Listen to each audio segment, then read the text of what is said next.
আসসালামু আলাইকুম, কেমন আছেন সবাই? আশা করছি ভালোই আছেন। আজকে আমি ইউরোপের কয়েকটি দেশ নিয়ে কথা বলতে আসছি। আপনারা যারা দ্বিধায় ভুগতেছেন যে কোন দেশে যাব, কোন দেশে গেলে আমার স্টাডির জন্য বেটার হবে, কোন দেশে টিউশন ফি কেমন, খরচ কম বা ইজিলি হয়, এ সমস্ত বিষয় নিয়ে আলাপ করব। আজকের বিষয়টা শুধু স্টাডি রিলেটেড, হ্যাঁ, যারা স্টুডেন্ট ভিসায় অ্যাপ্লিকেশন করতে যাচ্ছেন তাদের জন্য। যারা একটি স্পেসিফিক দেশকে টার্গেট রেখেছেন তাদের বলছি হাতে কিছু অপশন রাখা অবশ্যই ভালো। আমি কয়েকটি দেশের নাম বলবো, তার মধ্যে প্রথমটা হচ্ছে ফিনল্যান্ড। যদিও এখন পার্ট টাইম জব পাওয়া একটু কঠিন, তবে এই দেশটা সব দিক দিয়েই একটা ভালো অপশন আমি মনে করি। বিশেষ করে পিআর নিয়ে আপনার কোনো প্যারা খেতে হবে না। ফিনল্যান্ডে অনেকগুলো ইউনিভার্সিটি আছে, আপনি যদি ফ্রিতে আবেদন করতে পারেন তাহলে তো আর কথাই নাই। আপনি ফিনল্যান্ডে কয়েকটা ইউনিভার্সিটি আছে, ফ্রিতেও আবেদন করতে পারবেন। সাধারণত প্রতি বছর জানুয়ারি 5 তারিখ থেকে 19 তারিখ পর্যন্ত আবেদন করতে পারবেন। তাদের এই টাইমটা আবেদন করার টাইম।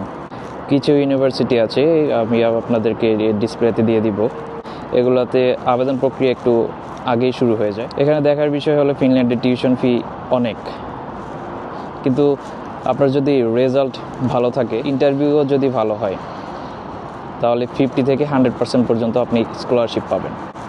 ওয়েবসাইট লিঙ্ক আমি নিচে দিয়ে দিব, সবগুলোর বলতে বলতে ডিসপ্লেতেও দিয়ে দিব, আর তারপরে ডিসক্রিপশনে আপনি পাবেন। আর দ্বিতীয় নম্বর যে দেশটা নিয়ে কথা বলবো সেটা হচ্ছে ডেনমার্ক। ডেনমার্কে পৃথিবীর সেরা কিছু ইউনিভার্সিটি আছে, তবে টিউশন ফি বিশেষ করে সায়েন্সের সাবজেক্টগুলোতে একটু বেশি হয়ে থাকে। যদি স্পোর্টস নিয়ে যেতে পারেন তবে টিউশন ফি নিয়ে প্যারা খেতে হবে না। দুইজন মিলে যা ইনকাম করবেন খুব সুন্দরভাবে চলে যাবে। এটার লিঙ্কও আমি এই যে ডিসপ্লেতে দিয়ে দিচ্ছি। তারপর আরেকটা দেশ আছে, হ্যাঁ, এটা হচ্ছে বেলজিয়াম। হ্যাঁ, অনেকে হয়তো বেলজিয়াম নিয়ে খুব একটা বেশি কিছু জানে না বা শুনেনি, কিন্তু ইদানিং শুনতে পারে। আগের থেকে একটু এখন বেশি ইন্টারেস্ট মানুষের বেলজিয়াম নিয়ে।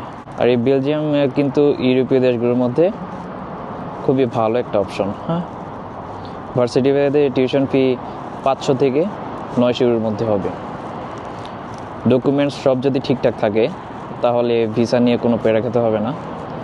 রেশিও খুব ভালো যদি সব কিছু অরিজিনাল ডকুমেন্টস হয় আর কি।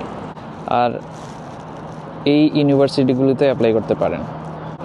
আর একটা খুবই জনপ্রিয় দেশ হচ্ছে ইতালি।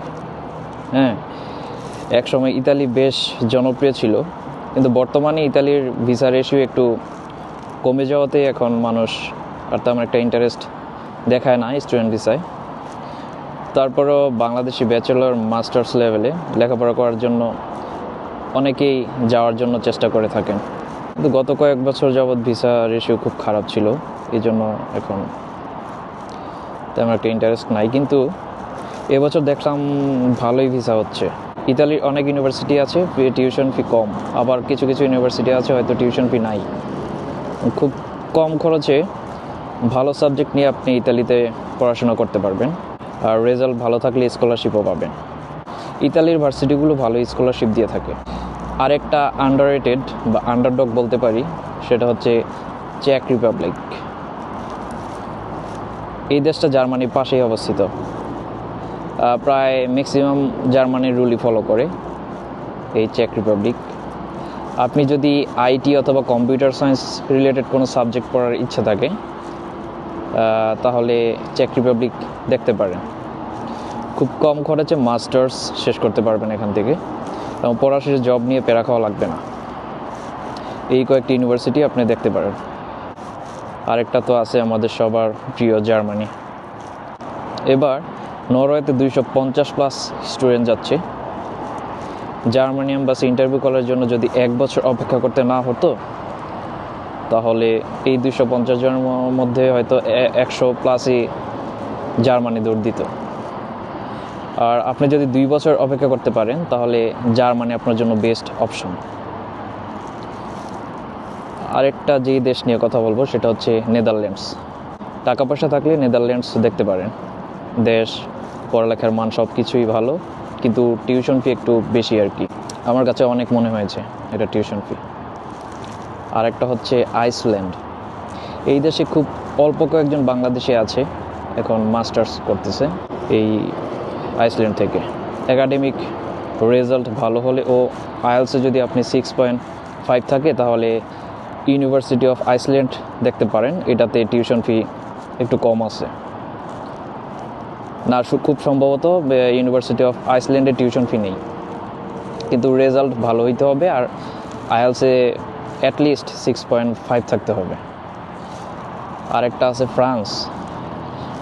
ফ্রান্স এম্বাসি ভিসা নিয়ে খুবই ভালোই প্যারা দেয় কিন্তু ফ্রান্সের অনেক ইউনিভার্সিটি টিউশন ফি অনেক কম, সেই সাথে স্কলারশিপও অফার করে।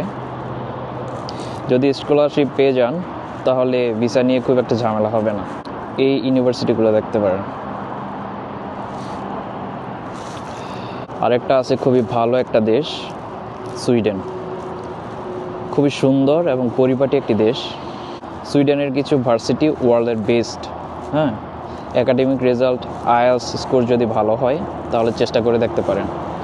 আর আরেকটা কথা, যারা ব্যাচেলরে ইংলিশ লিটারেচার নিয়ে পড়ছেন তাদের কিন্তু অনেক ইউনিভার্সিটি আইএলস ছাড়াই অফার লেটার দিয়ে থাকে সুইডেনে। আর সুইডেনের ভিসা প্রসেসিং খুবই স্মুথ আর খুবই ইজি, কোনো এজেন্সি লাগে না, খুব আপনি নিজে নিজেই করতে পারবেন।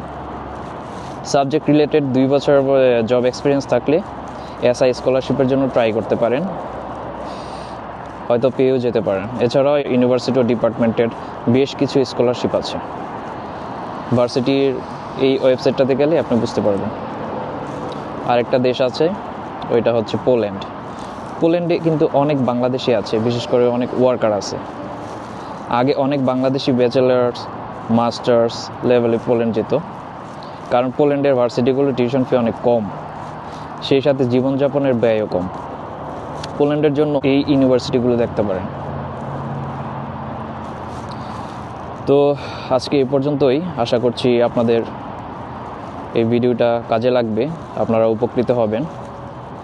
আরেকটা কথা মনে রাখবেন, অপশন রাখা ভালো, কিন্তু অতিরিক্ত অপশন রাখবেন না, খারাপও হতে পারে।